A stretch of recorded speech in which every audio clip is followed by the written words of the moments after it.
Welcome to On the Issues with ABC News senior White House correspondent Martha Raddatz and the Brookings experts for a dialogue on policy ideas.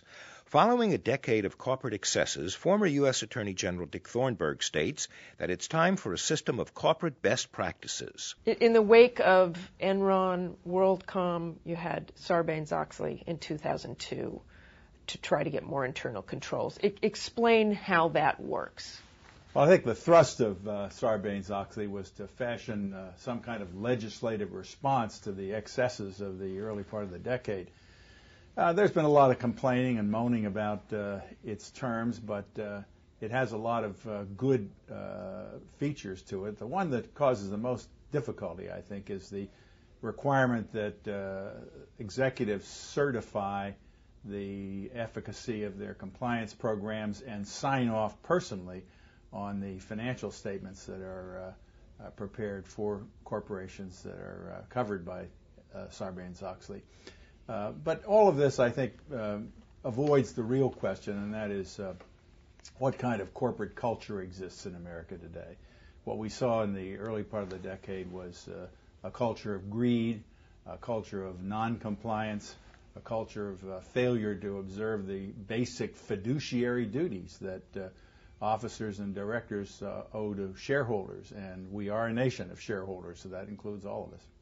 So you argue that this does not really go far enough or could be tinkered with more, and what should it be doing? What do you propose? I think there's some tinkering that can be done, but the problem of corporate wrongdoing transcends what we can reach by legislation. I think our reach exceeds our grasp when we come trying to legislate corporate responsibility. There are a number of things that can be done to Sarbanes-Oxley that make it more palatable, but what we're really left with is a failure of corporate management, the so-called gatekeepers, that is the lawyers, the accountants, the outside auditors, to correctly steer corporate America in the proper course. And that's where the emphasis has to be. It has to be there partly through enforcement so that you create a deterrent capacity for those who insist on wrongdoing, but also simply good governance.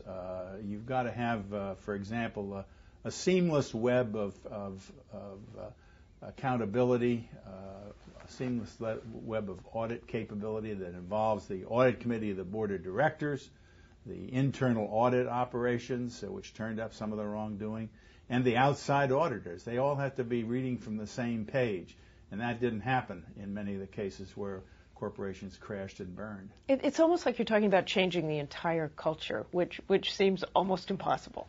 Well, I don't think it's the entire culture, because our landscape is replete with good corporate citizens, that is, those who set the proper tone at the top and observe the rules and are not simply padding their own interests. But it does require adjustments in many of the activities undertaken by corporations that don't comport with best practices. And what about regulatory controls, SEC, justice involvement? How does that play here? Well, it's largely a matter of resources, because the SEC obviously can't look at every single corporation subject to their jurisdiction. The Department of Justice is now so emphasized on anti-terrorism properly that resources are short in the white-collar crime area. So I think that someone looking at this from afar would say one of the prime needs is proper resources properly allocated within the enforcement agencies. And ultimate gatekeepers, board of directors? Ultimate gatekeepers are the board of directors. They are the ones who direct the day-to-day business of the corporation, and they are the ones that ultimately should be held responsible for any wrongdoing. And how about sanctions?